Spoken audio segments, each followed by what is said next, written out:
Now it's lunchtime and I'm hungry again. I don't know where I should begin. Maybe I'll get some super sandwich.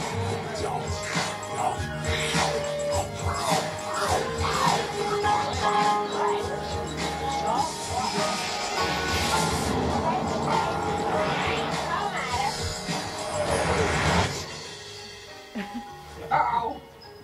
Here comes trouble.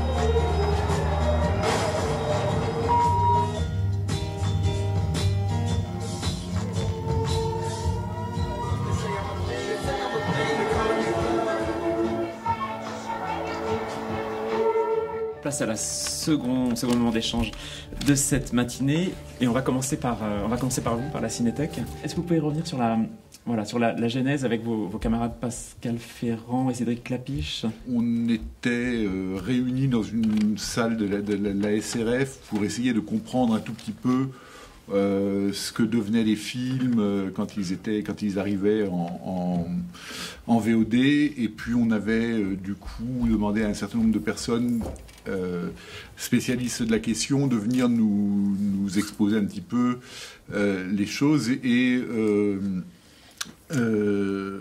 Alain Rocac, donc président, je crois, d'Univers Ciné, donc site qui diffuse en VOD un certain nombre de films français, parmi ceux que moi je suis content de voir et de revoir, nous expliquait qu'il avait eu très envie comme ça, de pouvoir remettre à la disposition d'un public des films qui étaient très très difficiles à voir, qui étaient ces films du patrimoine, mais que, faute d'une idée d'éditorialisation suffisamment forte, le site auquel il pensait ne pouvait pas voir le jour, parce qu'effectivement la jungle d'Internet est telle que pour exister il faut avoir une existence, une identité très forte, et comme ça en discutant on s'est mis à rêver en se disant que quelque chose qui nous tenait à cœur aussi, qui était de remontrer ces films qui nous avaient fait tels que qu'on est, enfin qui ont joué un rôle important dans notre vie et dans notre parcours cinématographique à nous tous, c'était pas idiot de faire que ce soit des réalisateurs qui les éditorialisent un petit peu, et l'idée de demander des listes, parce que par ailleurs la cinéphilie passe quand même beaucoup aussi par l'idée de liste. Qui n'a pas fait sa liste des 10 meilleurs films de l'année, des 10 meilleurs films du siècle, des 10 meilleurs films de l'histoire du cinéma. Voilà. Donc on a eu très rapidement cette proposition qui a été, sur lequel Univers Ciné a rebondi tout de suite, et on a créé une association qui s'appelle donc la Cinémathèque des réalisateurs, et dont la Cinétech est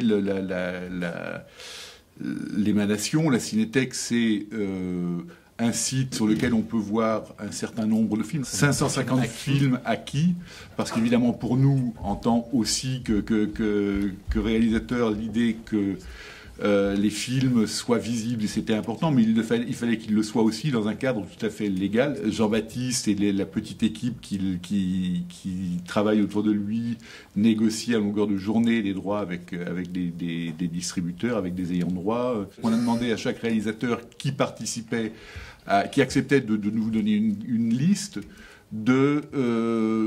d'accepter aussi de présenter 2 ou 3 des films qu'ils ont choisis dans des petits, ce qu'on appelle des bonus exclusifs, c'est-à-dire des choses sur lesquelles la Cinétech intervient en tant que producteur, même si c'est souvent un peu du bricolage, parce qu'il nous arrive aussi de recevoir des petits bonus comme ça faits par des réalisateurs étrangers qu'ils ont filmés avec leur téléphone en plan séquence. Enfin, voilà. En tous les cas, qu'il y ait ce travail d'accompagnement sur quelques films qui permettent aussi de mettre ces films-là en avant. Et puis, on a aussi eu envie de donner à voir des éléments comme des extraits, par exemple, des grandes émissions de télévision parlant de cinéma, et je pense aux cinéastes de notre temps, par exemple. Et on a, du coup, en plus, créé des bonus, imaginez des bonus d'archives, où avec l'INA, qui très rapidement est devenu aussi partenaire membre de l'association, on a réussi à, comme ça, isoler je sais pas, une centaine, une centaine d'éléments d'archives qui viennent en complément d'un certain nombre de films pour étoffer aussi ce qu'on a à proposer. Plus on voit de films, plus on a envie d'en voir, et plus on connaît la diversité que le cinéma propose, plus on a envie de l'éprouver de manière régulière, quoi. Merci. Alors, parmi les titres que vous avez retenus, alors vous êtes parti à 3 cinéastes, vous êtes 38 maintenant, je crois qu'il y a un nouveau cinéaste par mois, on en reparlera tout à l'heure avec Jean-Baptiste, qui vient ajouter sa liste avec des recoupements parfois surprenants. D'ailleurs, oui, ce qui était important pour nous aussi, c'est que ces cinéastes prescripteurs, comme on les appelle pompeusement, ne soient pas exclusivement français, mais essayent de représenter comme ça la diversité aussi du cinéma mondial, quoi. Mais du coup, ça nous amène à cette question, voilà, le fait que ces bonus soient disponibles aussi pour les salles nous amène à cette question qui sous-tend la rencontre du jour sur la complémentarité, alors réelle, fantasmée, subie, si on peut parler d'une complémentarité subie, je ne sais pas, entre la salle et Internet. Comment vous, en tant que cinéaste et avec vos camarades, on vous sait extrêmement attaché à la diffusion en salle de vos propres films et des films des autres également. Est-ce que vous pouvez nous dire un mot de cette complémentarité que vous imaginez entre la salle et Internet? Vous avez en partie répondu en faisant référence, après tout, à ce qu'était un anté Internet pour la découverte des œuvres sur le territoire en profondeur avec Briand et Claude Jean-Philippe. Est-ce que vous pouvez nous éclairer un peu sur peut-être votre pratique à vous aussi? Moi, ma pratique est quand même exclusivement liée à la salle, donc c'est vrai que je regarde très peu de films autrement que dans la salle. Mais j'espère que des choses comme ça participent à quelque chose, à une éducation à l'image qui ne peut être que, qui pour moi est absolument nécessaire pour ramener des gens qui vont moins au cinéma ou qui vont voir un certain type de cinéma, et donner l'idée d'une diversité plus grande, ce que je pense vous tous vous essayez de faire aussi dans vos salles. Moi, me semble absolument indispensable, et c'est vrai que j'ai un tout petit peu l'impression que si on... moi, j'ai souvenir de ma fille, par exemple, à l'école maternelle ou peut-être CP, qui me dit ouais, on va aller au cinéma avec l'école, c'est pour voir un film muet, c'est en noir et blanc. Bon, les copains, les copines avaient commencé à faire tout un buzz autour du film qui était en noir et blanc et muet. Alors vraiment, ça ne passait pas. Et elle est revenue, elle avait vu un Buster Keaton, une sélection de courts-métrages de Buster Keaton, et d'un seul coup, le fait que ce soit en noir et blanc, en couleur, muet ou en 3D n'existait plus. Le film avait gagné, et je pense que ce jour-là aussi, les salles avaient gagné en participant à ce genre de boulot. Peut-être des spectateurs pour demain, quoi. Donc ça me semble, tout ce qu'on peut faire pour aller dans ce sens-là me semble important, quoi. Certains films sont disponibles, d'autres pas, et néanmoins vous avez pris le parti, que je trouve très intéressant et très courageux, de les faire apparaître. On a du mal à imaginer à quel point la recherche de droit peut être ardue, et d'autant plus quand il s'agit de films de patrimoine, de films qui sont un peu vieux, parce que tout simplement, souvent pour des questions de matériel, c'est le problème auquel je me pose le plus, auquel je suis le plus confronté. Parce que, par exemple, dans des listes à venir, j'avais parlé avec Pathé, par exemple, pour la petite liste de Jean Grémillon ou pour Cœur fidèle de Jean Epstein. Et il était d'accord pour la licence d'exploitation. Par contre, il n'y a pas de matériel. Il n'y a non seulement pas de matériel restauré qui fait que la copie qu'on peut offrir en ligne serait de toute manière de mauvaise qualité, mais là, il n'y a tout simplement pas de copie numérique du tout. Voilà. Donc, c'est vrai que... Du coup, aujourd'hui, il y a à peu près 1250 films qui ont été cités par les cinéastes de la Cinétech. Il y en a 552 qui sont disponibles. Vous devenez de fait une source d'informations potentielles pour remonter à la source d'un ayant droit, parmi d'autres sources qu'on a évoquées ce matin. Les infos sont données pour des titres qui ne sont pas disponibles, il n'y a pas encore disponible, copies indisponibles, négociations en cours, là on sent le début de l'espoir, film en cours de restauration, alors là ça c'est formidable, et bientôt en ligne. On est autour de 300 actes de location ou de vente par semaine, ce qui reste modeste pour l'instant, mais qui a un grand bond en avant depuis le début, vu qu'on était à moins de 100 actes par semaine au départ. Est-ce que l'actualité est liée à un auteur, à une actualité? Oui, tout à fait. Il y a des films qui reviennent beaucoup. Conversation secrète de Coppola revient beaucoup, par exemple. Choisi par Schatzberg, notamment. Des films comme Les Parapluies de Cherbourg reviennent souvent. Dernièrement, Showgirls a extrêmement bien marché. Alors, il marchait depuis le départ. Et ça a été reboosté encore par la ressortie en salle en septembre. La ressortie en salle et le travail critique qui a accompagné Showgirls de réévaluation, pour certains, du film de Verhoeven, a joué sur... Tout à fait. Donc, effectivement, au moment de la sortie de Elle l'an dernier, ça avait fait un petit boost de consommation. Au moment de la ressortie de Showgirls également. Donc c'est rigolo parce que Showgirls, c'est un bon exemple. On voit bien cette complémentarité entre salle et VOD pour le coup, parce que le film a bien marché en salle à ma connaissance. Et là, il y a eu de nouveau un bond de consommation sur la Cinétech également. Comme quoi, finalement, les deux peuvent être bien complémentaires. Et est-ce qu'on peut poser, vu de l'exploitant, la question de cette complémentarité éventuelle et des constats faits très directement et très concrètement sur les audiences qui vont chez vous et qui par ailleurs pratiquent certainement une consommation en ligne de films? Oui, comme tous les jeunes de France, évidemment. Enfin, c'est quelque chose qu'on mesure tous les jours et qu'on mesure aussi dans le temps. On a réouvert la salle en 2001, donc on est spécialisé dans le cinéma de patrimoine. Nous, on a un public qui se rajeunit, en fait. On a à peu près, si on met de côté les scolaires et le jeune public, on a un public qui est à peu près 50-50 retraités étudiants, on va dire. Voilà. Et cette proportion d'étudiants, elle a augmenté au cours des ans, elle a augmenté à mesure de cette consommation en ligne. En tout cas, par les discussions qu'on a en salle, on le sent beaucoup. Ces étudiants voient les films sur Internet et viennent les revoir en salle, tout simplement.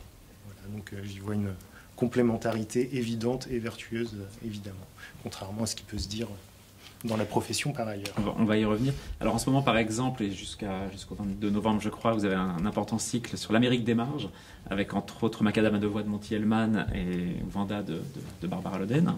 Ça, c'est pour illustrer l'autre travail en cours. Et moi, je voulais venir sur un terrain qui est celui du programmateur, de voir comment les films sur Internet, comment des plateformes légales ou illégales vous ont permis peut-être de vous confronter à des œuvres, de compléter un savoir, et comment est-ce que ça peut ou pas susciter des désirs de programmation, et comment ça a pu concrétiser des programmations dans un cadre légal. Alors, c'est plutôt un facteur de frustration. Oui, la frustration là aussi. Oui, puisque la plupart du temps, alors ça fait œuvre d'éducation, évidemment, on travaille des cycles thématiques et des monographies, donc en les travaillant, on revoit évidemment des films, de manière légale ou pas, voilà. On se débrouille pour les voir en tout cas, et souvent on est confronté à des films qu'on aurait très envie de montrer, mais qu'on ne peut pas montrer, voilà. Et on ne peut pas non plus renvoyer vers une plateforme légale, puisque bien souvent les films, quasiment tous en fait, ceux qui sont sur la Cinétech, sont par ailleurs distribués par des distributeurs de patrimoine, donc disponibles aussi pour la salle. Sur la partie film tombé dans le domaine public, est-ce que c'est quelque chose auquel vous avez été confronté, que vous avez travaillé, en ayant fait des recherches diligentes pour vous en assurer au mieux ou pas? Est-ce qu'on peut venir sur ce terrain-là? Oui, alors on n'y est pas trop confronté pour le cinéma de patrimoine, on y est plus confronté pour les films d'artistes, en fait, on passe beaucoup ça, donc là on est plutôt hors système, hors CNC, hors tout ce qu'on veut. Pour les films du patrimoine, non, on va plutôt avoir des freins financiers, en fait. En général, par exemple, sortir une copie de la Cinémathèque, c'est hors de prix, voilà, par exemple. Donc on peut casser la tirelire une fois de temps en temps, mais les frais de sortie, ne serait-ce que les frais de sortie, sont énormes. Par ailleurs, il faut s'assurer d'avoir le droit, évidemment, mais voilà, il y a un frein financier, évidemment.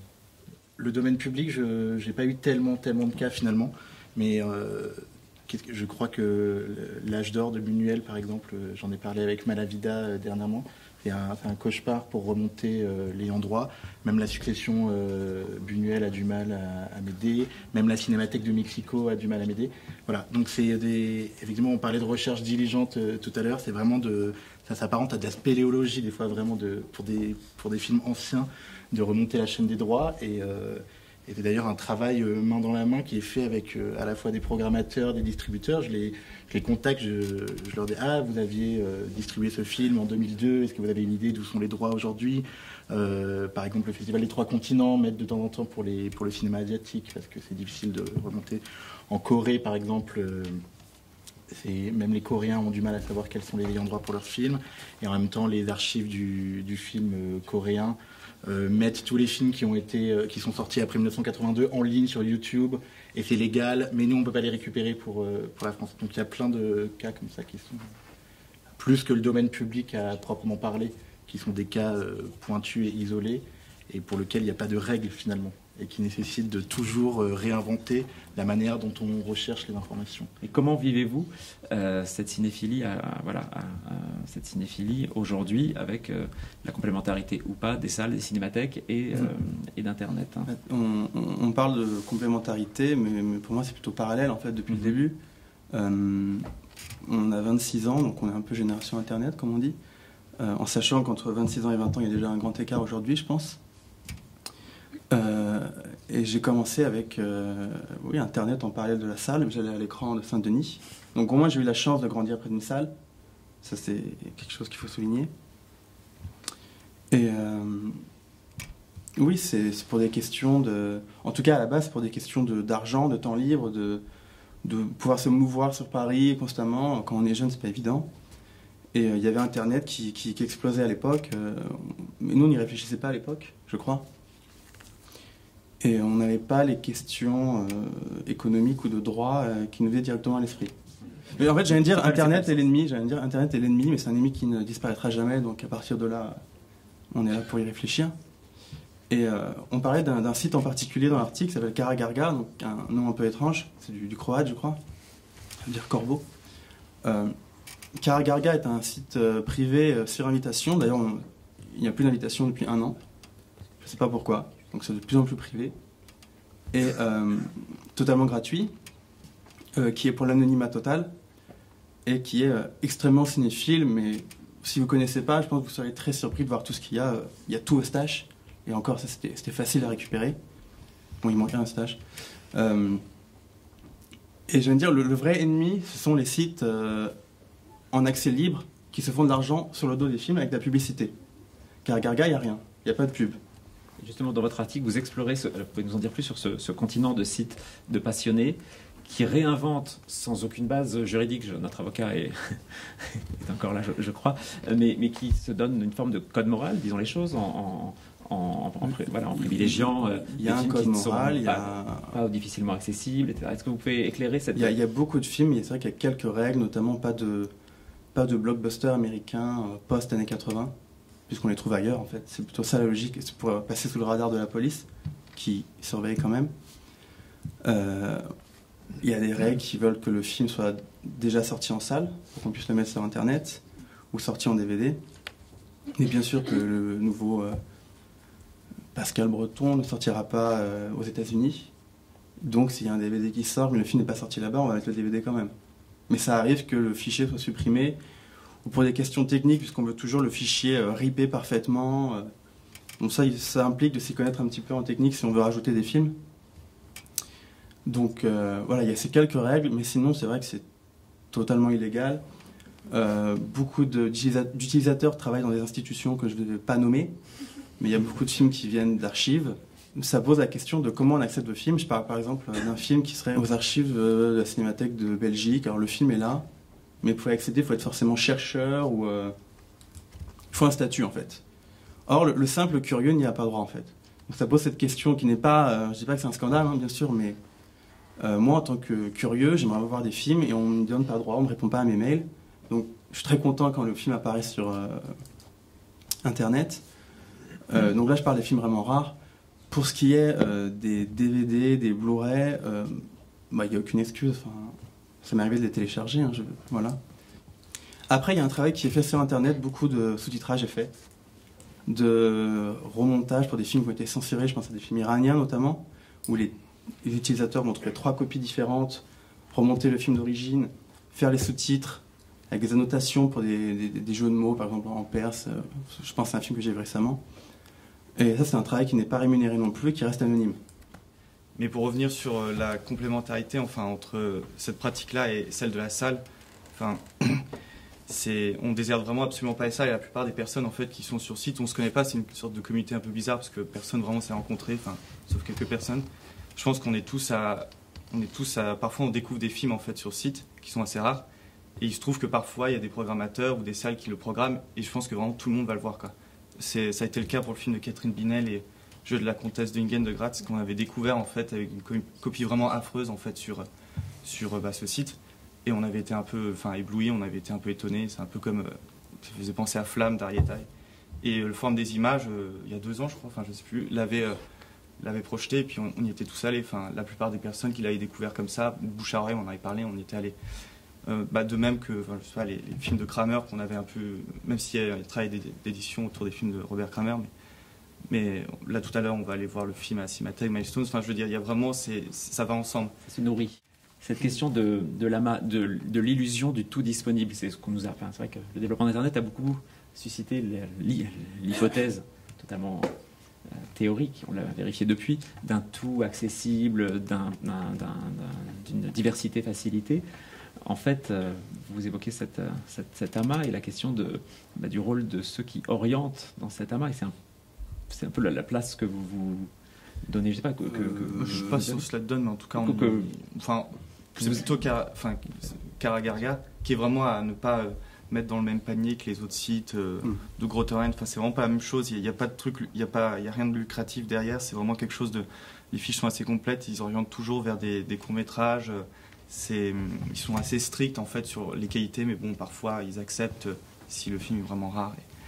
Et on peut, je pense qu'on pourrait nous dire, mais pourquoi en fait avoir envie à tout prix de voir tout plein de films rares plutôt que d'attendre en fait que des cinémas ou qu'on le programme, et puis tant pis, on le voit dans 3 ans, et du coup venir à cette sorte de festival qu'il y avait peut-être dans les années 70-80 où on attendait en fait que on pouvait le lire sur le film quelque part, et on attendait 3 ans de le voir, et ça pouvait c'était un rapport qui était très peut-être sain, et voilà, on peut nous reprocher ça, quoi, que quelque chose, on est dans quelque chose de tout de suite, quoi. Mais et vous le formulez d'ailleurs très explicitement, l'événement n'est plus dans l'attente, mais dans la recherche. La preuve, c'est que même si tout stage est sur Internet, quand c'est en salle, c'est plein, parce qu'on peut le voir en pellicule, parce qu'il y a quand même cet amour de la pellicule qui est peut-être été créé a posteriori. Ça, je pourrais pas dire. Mais ce que je voulais rajouter, c'est que c'est vrai que sur Internet, on manque de guides, en fait. Donc on va plutôt se référer à de la critique écrite, ou pas. Mais sur Karagarga, il y a des discussions, mais qui ne portent pas des grands débats. Quand on est 4000 à discuter, 4000 potentiels intervenants, c'est dur d'avoir un grand débat, d'écrire des longs textes. C'est pour ça que moi j'ai écrit un petit peu, pour prendre le temps de me parler à moi-même, en fait, carrément. C'est limite pour moi-même. C'est pas dans les forums que... De toute façon, il n'y a aucun grand forum de cinéma aujourd'hui. Moi, je vais sur aucun forum de cinéma, c'est nul. Internet n'est pas là pour ça, en tout cas. Il est pour trouver la source de l'objet, en fait. Voilà, pas pour en discuter, malheureusement. Ce que je veux dire, moi, c'est combien ça me met parfois en colère de savoir que, en particulier avec des gros studios américains, il soit carrément inenvisageable de discuter parce qu'ils préfèrent que des films restent dans les oubliettes de l'histoire plutôt que de s'emmerder à faire un contrat qui leur ramènera trois cacahuètes et qui a comme ça une espèce de volonté délibérée de faire que des films disparaissent, quoi. Et c'est vrai que les Jean-Baptiste qui négocient les droits, et puis j'imagine vous tous, vous êtes confrontés à ça et qu'il n'y a rien de plus et que du coup, enfin moi effectivement, tout acte de piraterie face à des films comme ça bloqués me semble être assez légitime aussi, quoi. Emmanuel.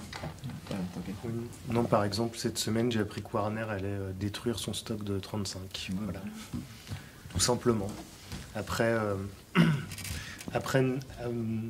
ils sont en train de ne pas renouveler les droits, notamment à Théâtre du Temple, d'un certain nombre de leurs grands classiques. Et après avoir fait ça, maintenant, ils vont détruire leur stock de 35, ce qui fait qu'il va falloir attendre leur bon vouloir, on ne sait pas combien de temps, pour pouvoir repasser, notamment des Ford dramatiques. Je veux dire qu'ils détruisent du 35 avant d'avoir numérisé? On sait que nous, on a des problèmes, même s'il y a des cinéastes français ou de rares, et qu'on a une situation quand même assez riche en termes de diffusion, que dans le monde entier, les choses sont beaucoup plus compliquées, qu'on a pas mal de problèmes de riches ici, et que justement, tout le patrimoine dans certains pays, il est disponible mais sur YouTube ou voilà, sur Internet, sinon les gens ne voient pas leur propre patrimoine, leur propre histoire cinématographique, culturelle. Enfin, vous connaissez mon attachement à la salle, donc je ne vais pas.